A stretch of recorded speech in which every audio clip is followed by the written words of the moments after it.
بسم اللہ الرحمن الرحیم۔ السلام علیکم۔ گھپ اندھیرا میرے چاروں طرف پھیلا ہوا تھا اور میرے پاؤں کے چھالے ہر قدم پر مجھے رکنے کا اشارہ کر رہے تھے، مگر رکنا موت تھی۔ میں بھاگ رہی تھی اپنی عزت بچانے کے لیے اور اپنی جان بچانے کے لیے۔ اچانک سامنے سے آتی تیز روشنی نے میری آنکھوں کو چندھیا دیا۔ ایک سیاہ رنگ کی بڑی گاڑی ٹائروں کے چنگھار کے ساتھ میرے بالکل قدموں میں آ کر رکی۔ میں خوف سے کانپتے ہوئے پیچھے ہٹی۔ گاڑی کا دروازہ کھلا اور ایک بھاری بھرکم شخصیت باہر نکلی۔ وہی سفید شلوار قمیض، وہی کاندھے پر پڑی چادر اور وہی مونچھوں کو تاؤ دیتا انداز۔ میرا دل حلق میں آ گیا۔ یہ وہی شخص تھا جسے میں نے سالوں پہلے ہسپتال کی راہداری میں دیکھا تھا، میرے دادا کا سب سے بڑا دشمن۔ اس نے ایک کہکا لگایا جو ویرانے میں گونج اٹھا، تو یہ ہے میرے دشمن کی نشانی۔ اس کی آواز میں عجیب سی گرج تھی۔ میں نے پیچھے مڑنا چاہا مگر میرے قدموں نے ساتھ چھوڑ دیا تھا۔ میں زمین پر گر گئی اور ہاتھ جوڑ دیے۔ خدا کے لیے مجھے جانے دیں، مجھے مت پکڑیں، میں نے آپ کا کچھ نہیں بگاڑا۔ میں ہچکیوں کے ساتھ رو رہی تھی۔ اس شخص نے اپنے آدمیوں کی طرف اشارہ کیا، اسے گاڑی میں ڈالو، آج پرانا حساب چکانے کا وقت آ گیا ہے۔ دشمن کی پوتی میرے قبضے میں ہو تو کھیل کا مزہ ہی کچھ اور ہے۔ اس کے آدمیوں نے مجھے بازوں سے دبوچ لیا۔ میں نے چیخنے کی کوشش کی مگر خوف نے میری آواز چھین لی تھی۔ میری آنکھوں کے سامنے اندھیرا چھانے لگا۔ کیا میں ایک جہنم سے نکل کر دوسری جہنم میں آ گری تھی؟ مجھے نہیں معلوم تھا کہ یہ شخص میرے ساتھ کیا کرنے والا ہے، مگر اس کی آنکھوں میں نظر آنے والی وحشت نے مجھے یقین دلا دیا تھا کہ میرا انجام بہت برا ہونے والا ہے۔ میرا نام فضا ہے۔ زندگی کتنی حسین اور غیر متوقع ہوتی ہے یہ مجھے اس دن سے پہلے معلوم نہیں تھا۔ میں اپنے ماں اور بابا کی اکلوتی اولاد تھی۔ ہم شہر کے کرائے کے مکان میں رہتے تھے، مگر وہ مکان میرے لیے کسی محل سے کم نہیں تھا، کیونکہ وہاں محبت بستی تھی۔ بابا ایک پرائیویٹ کمپنی میں ملازم تھے اور مما گھر سنبھالتی تھی۔ میں میٹرک کی طالبہ تھی اور اپنے چھوٹے سے جہان میں بہت خوش تھی۔ اس منحوس صبح میں اسکول میں تھی جب پرنسپل نے مجھے آفس بلایا۔ ان کے چہرے پر ہوائیاں اڑ رہی تھیں۔ بیٹا، تمہارے والدین کا ایکسیڈنٹ ہوا ہے، تمہیں ابھی ہسپتال جانا ہوگا۔ یہ سنتے ہی میرے پیروں تلے سے زمین نکل گئی۔ میں ہسپتال کیسے پہنچی مجھے کچھ یاد نہیں۔ وہاں جا کر معلوم ہوا کہ ایک تیز رفتار ٹرک نے بابا کی چھوٹی گاڑی کو کچل دیا تھا۔ ڈاکٹر نے باہر آ کر جو خبر سنائی وہ مجھ پر بجلی بن کر گرے۔ بابا اس دنیا میں نہیں رہے تھے اور مما ICU میں زندگی اور موت کی کشمکش میں تھی۔ میں ہسپتال کی ٹھنڈی راہداری میں اکیلی کھڑی تھی۔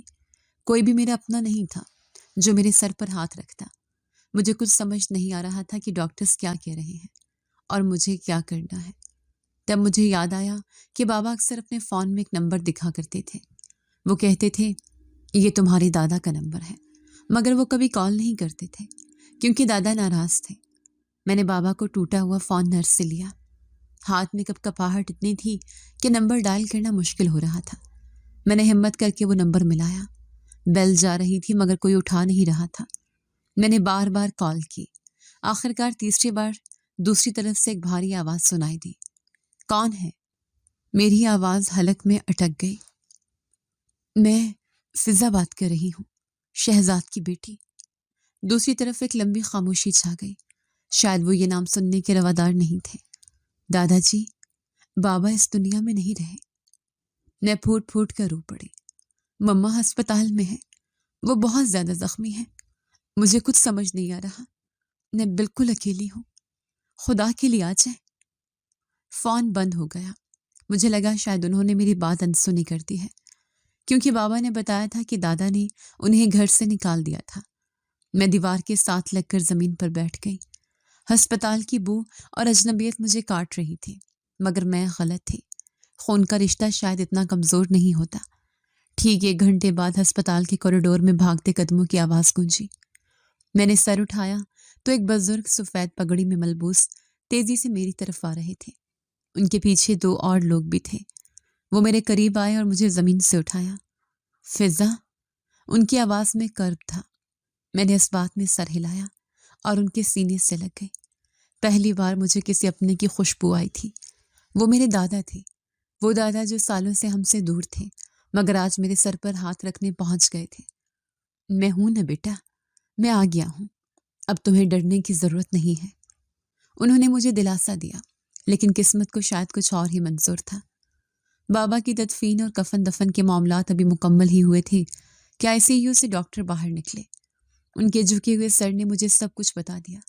میری ماں، میری آخری امید بھی مجھے چھوڑ کر بابا کے پاس جا چکی تھی۔ میں بالکل پتھر ہو گئی تھی۔ میں اس بھری دنیا میں تنہا رہ گئی تھی۔ تدفین کے بعد دادا میرے پاس آئے۔ بیٹا، اب تم یہاں اکیلی نہیں رہ سکتی، تمہیں ہمارے ساتھ گاؤں چلنا ہوگا۔ میں نے نفی میں سر ہلایا۔ نہیں دادا جی، یہ گھر میرے ماں باپ کی نشانی ہے، یہاں ان کی یادیں ہیں، میں یہ شہر چھوڑ کر نہیں جاؤں گی۔ یہاں تم اکیلی کیسے رہو گی؟ وہاں تمہارا پورا خاندان ہے، تمہاری چچیاں ہیں، تمہارے کزنز ہیں، سب تمہیں اپنی بیٹیوں کی طرح رکھیں گے۔ دادا نے مجھے سمجھایا۔ مجھے کیا معلوم تھا کہ جس خاندان کا وہ ذکر کر رہے ہیں وہ میرے لیے کانٹوں کی سیج ثابت ہوگا۔ میرا دل نہیں مان رہا تھا، مگر دادا کا حکم اور حالات کی مجبوری مجھے باندھے ہوئے تھی۔ ہم نے گھر کا سامان سمیٹا، مکان مالک کو چابیاں دیں اور میں نے روتے ہوئے اس گھر کی دیواروں کو آخری بار چھوا۔ گاڑی گاؤں کی طرف رواں دواں تھی، راستے بدل رہے تھے اور شاید میری قسمت بھی۔ میں پچھلی سیٹ پر بیٹھی خاموش تھی اور دادا اگلی سیٹ پر گہری سوچ میں گم تھے۔ مجھے نہیں پتا تھا کہ گاؤں کی حویلی میں میرا استقبال محبت سے نہیں بلکہ نفرت کی آگ سے ہونے والا ہے۔ گاڑی حویلی کے بڑے اور دیو ہیکل گیٹ سے اندر داخل ہوئی تو میرے دل کی دھڑکن بے ترتیب ہو رہی تھی۔ یہ ایک بہت بڑی اور پرانی حویلی تھی جس کی دیواریں آسمان سے باتیں کرتی تھیں، مگر ان دیواروں میں ایک عجیب سی ویرانی اور سرد مہری تھی۔ دادا کی گاڑی پورچ میں رکی تو ملازمین بھاگتے ہوئے آئے۔ مجھے ایسا لگا جیسے میں کسی دوسری دنیا میں آ گئی ہوں، جہاں کی ہوا میں بھی تکبر تھا۔ دادا جی گاڑی سے اترے اور مجھے بھی اترنے کا اشارہ کیا۔ میں نے اپنا چھوٹا سا بیگ کندھے پر لٹکایا اور سہمے ہوئے انداز میں ان کے پیچھے چلنے لگی۔ سامنے برآمدے میں 2 خواتین کھڑی تھیں اور ان کے پیچھے 3-4 لڑکے لڑکیاں موجود تھے۔ یہ میری چچیاں اور ان کے بچے تھے۔ وہ سب ہمیں دیکھ رہے تھے، مگر ان کی آنکھوں میں وہ اپنائیت نہیں تھی جس کی میں توقع کر رہی تھی۔ دادا جی ان کے قریب پہنچے تو وہ سب احترام میں سر جھکا کر کھڑے ہو گئے۔ یہ فضا ہے، شہزاد کی بیٹی۔ دادا کی آواز میں روح اور دکھ دونوں شامل تھے۔ آج سے یہ اسی گھر میں رہے گی، یہ اس گھر کی بیٹی ہے۔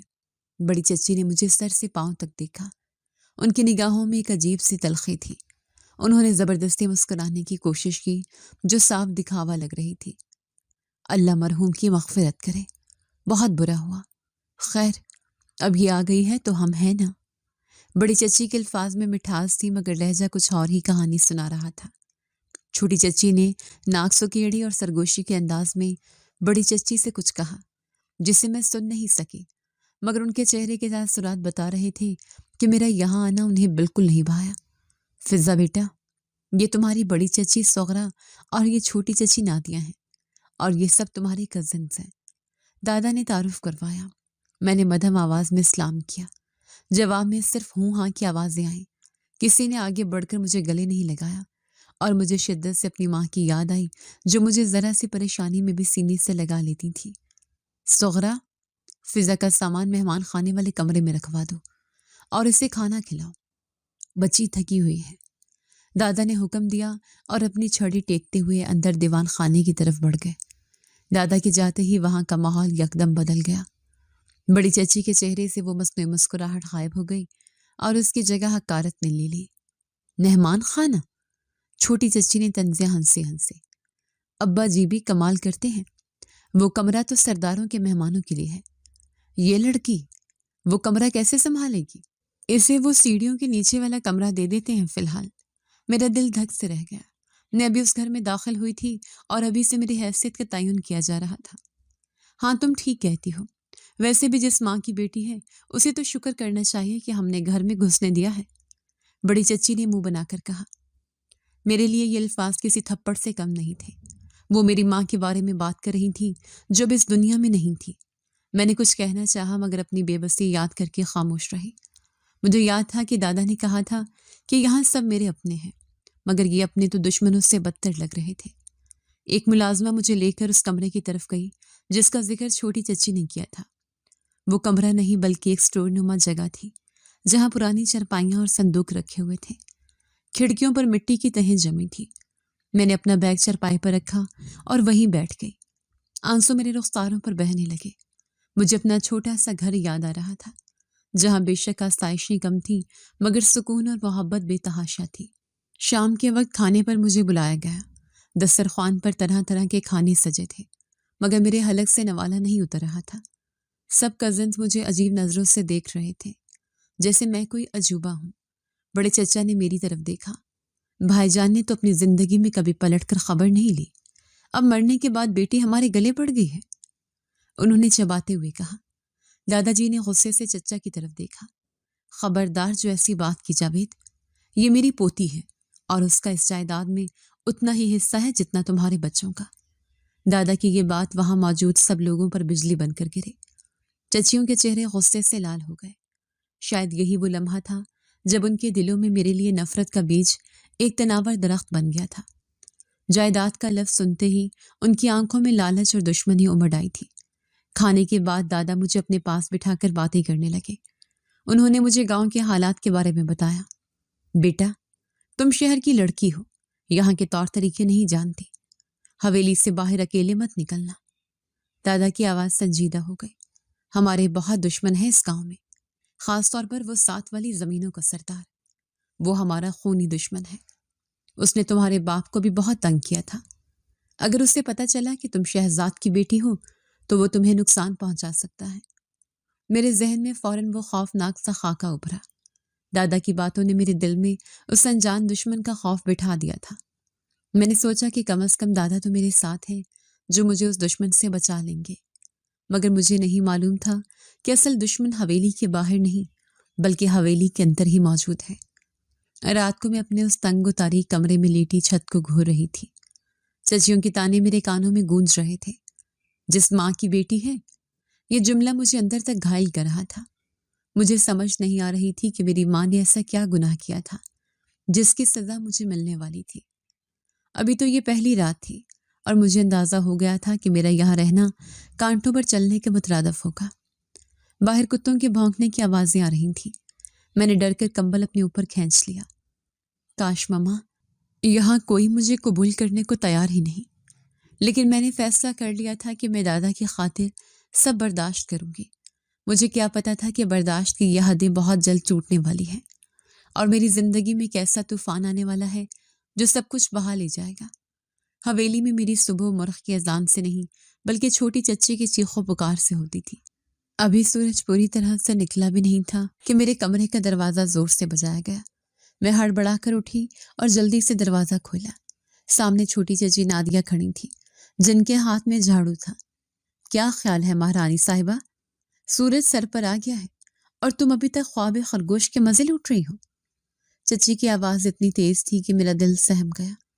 معاف کیجیے چچی جان، بس آنکھ لگ گئی تھی۔ میں نے نظریں جھکا کر معذرت کی۔ معافی کی بچی، انہوں نے حقارت سے منہ بنایا۔ یہ تمہارے باپ کا گھر نہیں ہے جہاں نوکر چاکر تمہارے آگے پیچھے پھریں گے۔ یہاں رہنا ہے تو کام کرنا پڑے گا۔ جاؤ باورچی خانے میں جا کر ناشتہ بناؤ۔ ملازمہ آج نہیں آئی۔ میں نے خاموشی سے سر ہلایا اور باورچی خانے کی طرف چل پڑی۔ ابھی چند دن پہلے تک میں اسکول جانے کی تیاری کیا کرتی تھی اور مما میرے لیے پراٹھے بناتی تھی، لیکن آج میں اتنے بڑے خاندان کے لیے روٹیاں بیل رہی تھی۔ گرم توے کی تپش میرے چہرے کو جھلسا رہی تھی، مگر اس سے زیادہ تپش مجھے ان رویوں سے محسوس ہو رہی تھی جو میرے ارد گرد پھیلے ہوئے تھے۔ ناشتے کی میز پر سب موجود تھے۔ میں سب کو باری باری پراٹھے اور چائے پیش کر رہی تھی۔ دادا جی اپنی کرسی پر بیٹھے اخبار پڑھ رہے تھے۔ انہوں نے مجھے کام کرتے دیکھا تو اخبار نیچے رکھ دیا۔ فضا بیٹا، تم کیوں کام کر رہی ہو؟ ملازمہ کہاں ہے؟ دادا کی آواز میں سختی تھی۔ اس سے پہلے کہ میں کچھ بولتی، بڑی چچی فوراً بول پڑی۔ ابا جی، وہ ملازمہ کی بیٹی بیمار ہے تو چھٹی پر ہے۔ میں نے سوچا بچی فارغ بیٹھی رہتی ہے، بور ہو جائے گی، تھوڑا گھر گھرستی کا کام سیکھ لے گی تو اس کا ہی بھلا ہے، کل کو اپنے گھر کی بھی تو ہونی ہے۔ چچی کی منافقت پر مجھے حیرت ہوئی۔ دادا جی نے ایک گہری سانس لی اور مجھے اپنے پاس بلایا۔ اچھا ادھر آؤ بیٹا، میرے پاس بیٹھ کر ناشتہ کرو، باقی کام یہ خود کر لیں گے۔ دادا جی کی اس محبت نے جلدی پر تیل کا کام کیا۔ بڑی اور چھوٹی چچی دونوں کے چہرے غصے سے تمتمانے لگے۔ ان کے بچے، خاص طور پر بڑی چچی کی بیٹی سائمہ، مجھے نفرت سے گھو رہی تھی۔ اسے شاید یہ برداشت نہیں تھا کہ دادا جی مجھ پر اتنی توجہ کیوں دے رہے ہیں۔ ناشتے کے بعد جب دادا جی اپنی زمینوں پر منشی کے ساتھ حساب کتاب کرنے چلے گئے تو گھر کا ماحول پھر سے جنگ کا میدان بن گیا۔ میں برتن سمیٹ رہی تھی کہ سائمہ میرے پاس آئی اور جان بوجھ کر مجھے ٹکر ماری۔ میرے ہاتھ سے کانچ کا گلاس چھوٹ کر فرش پر گرا اور کرچی کرچی ہو گیا۔ آواز سن کر بڑی چچی بھاگتی ہوئی آئی۔ ہائے میرا قیمتی سیٹ، اندھی ہو کیا؟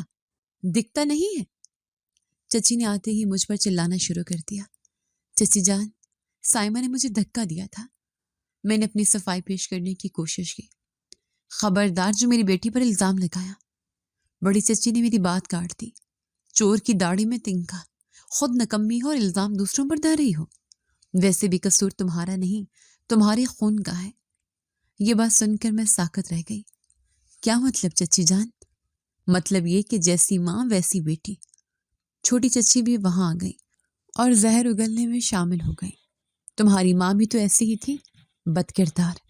بھاگ کر شادی کی تھی اس نے تمہارے باپ سے۔ خاندان کی عزت کو مٹی میں ملانے والی عورت کی بیٹی سے اور کیا توقع کی جا سکتی ہے؟ میرے کانوں میں سائیں سائیں ہونے لگی۔ میری ماں جو دنیا کی سب سے نیک اور شریف عورت تھی، ان کے بارے میں اتنی غلط باتیں سننا میرے لیے ناممکن تھا۔ میری امی کے بارے میں ایسا مت کہیں، وہ بہت اچھی تھی۔ میں روتے ہوئے چلائی۔ یہ پہلی بار تھا کہ میں ان کے سامنے بولی تھی۔ بڑی چچی نے آگے بڑھ کر زور سے میرا بازو مڑوڑا۔ اچھا، تو اب زبان بھی چلنے لگی ہے؟ جس باپ نے خاندان سے بغاوت کی اور جس ماں نے غیرت کا جنازہ نکالا، ان کی اولاد ہو کر ہمیں سکھاؤ گی کہ کیا اچھا ہے اور کیا برا؟ شکر کرو ہم نے تمہیں پناہ دی ہوئی ہے، ورنہ تمہارے دادا کے دشمن تو تمہیں کچا چبا جاتے۔ کون سے دشمن؟ میں نے سسکتے ہوئے پوچھا۔ وہی جو تمہارے باپ کے خون کے پیاسے تھے، وہ 7 والی حویلی کا سردار۔ اگر اسے پتہ چل گیا نا کہ تم یہاں ہو تو وہ تمہیں اٹھا لے جائے گا۔ ہم تمہیں اس سے بچا رہے ہیں اور تم ہم پر ہی زبان درازی کر رہی ہو، چھوٹی چچی نے ڈرانے والے انداز میں کہا۔ اس ذکر نے مجھے پھر سے خوفزدہ کر دیا۔ مجھے لگا کہ شاید چچیاں سخت ضرور ہیں مگر باہر کی دنیا اس سے بھی زیادہ ظالم ہے۔ وہ انجان دشمن جس کا خاکہ میرے ذہن میں ایک دیو جیسا تھا، اس کا ڈر میرے دل میں بیٹھ گیا۔ مجھے کیا معلوم تھا کہ یہ دشمن کا خوف بھی ایک چال ہے تاکہ میں اس گھر کی 4 دیواری میں قید رہ کر ان کا ظلم سہتی رہوں۔ شام کو جب دادا واپس آئے تو میں نے انہیں کچھ نہیں بتایا۔ چچیوں نے مجھے دھمکی دی تھی کہ اگر میں نے شکایت لگائی تو وہ مجھے گھر سے نکال دیں گی اور باہر وہ دشمن میرا انتظار کر رہا ہے۔ میں ڈر گئی تھی۔ میں اپنے کمرے میں کونے میں دبک کر بیٹھی رہی۔ مجھے اب سمجھ آ رہا تھا کہ یہاں میری جنگ صرف یتیمی سے نہیں بلکہ اپنی ماں کے کردار کشی اور اپنی بقا کی جنگ ہے۔ دادا کی محبت ان لوگوں کے دل میں میرے لیے حسد کی آگ بھڑکا رہی تھی۔ مجھے محسوس ہو رہا تھا کہ جیسے جیسے دن گزریں گے یہ آگ مجھے جلا کر راکھ کر دے گی، لیکن میں نے تہیہ کر لیا تھا کہ میں صبر کروں گی، مگر صبر کی بھی ایک حد ہوتی ہے اور وہ حد کب ٹوٹے گی یہ مجھے معلوم نہیں تھا۔ میری زندگی اب ایک ایسا کٹھن سفر بن چکی تھی جہاں ہر اگلا قدم پچھلے سے زیادہ دشوار تھا۔ چچیوں کے تانے اب روز کا معمول بن چکے تھے، لیکن آج کچھ ایسا ہونے والا تھا جس نے میرے صبر کا امتحان لے لیا۔ دوپہر کا وقت تھا اور گرمی اپنے زور پر تھی۔ بڑی چچی سغرا نے مجھے اپنا نیا ریشمی دوپٹہ استری کرنے کے لیے دیا تھا۔ یہ دوپٹہ انہوں نے خاص طور پر اپنے بھائی کی شادی کے لیے منگوایا تھا۔ دھیان سے استری کرنا، اگر ذرا سا بھی داغ لگا تو کھال ادھیڑ دوں گی، بڑی چچی نے وارننگ دیتے ہوئے کہا اور خود کمرے میں اے سی کی ٹھنڈک میں سونے چلی گئی۔ میں ڈرتے ڈرتے استری کرنے لگی۔ میرے ذہن میں وہی پرانی باتیں گردش کر رہی تھیں، امی اور بابا کی یادیں، چچیوں کی باتیں اور وہ نامعلوم دشمن جس کا خوف میرے دل میں بٹھا دیا گیا تھا۔ میں سوچوں میں گم تھی کہ کب میرا دھیان بھٹکا اور استری کپڑے پر زیادہ دیر رہ گئی، مجھے پتہ ہی نہ چلا۔ اچانک جلنے کی بو نے میرے ہوش اڑا دیے۔ میں نے بک لا کر استری ہٹائی مگر بہت دیر ہو چکی تھی۔ دوپٹے کے عین درمیان میں استری کا بھورا نشان چھپ چکا تھا۔ میرے ہاتھ پاؤں ٹھنڈے پڑ گئے۔ میں نے کانپتے ہاتھوں سے دوپٹہ چھپانے کی کوشش کی مگر تبھی دروازہ کھلا اور بڑی چچی اندر داخل ہوئی۔ جلنے کی بو ان کے نتنوں تک پہنچ چکی تھی۔ انہوں نے میرے ہاتھ سے پکڑا ہوا جلا دوپٹہ دیکھا تو ان کی آنکھوں میں خون اتر آیا۔ یہ تم نے کیا کیا منحوس لڑکی؟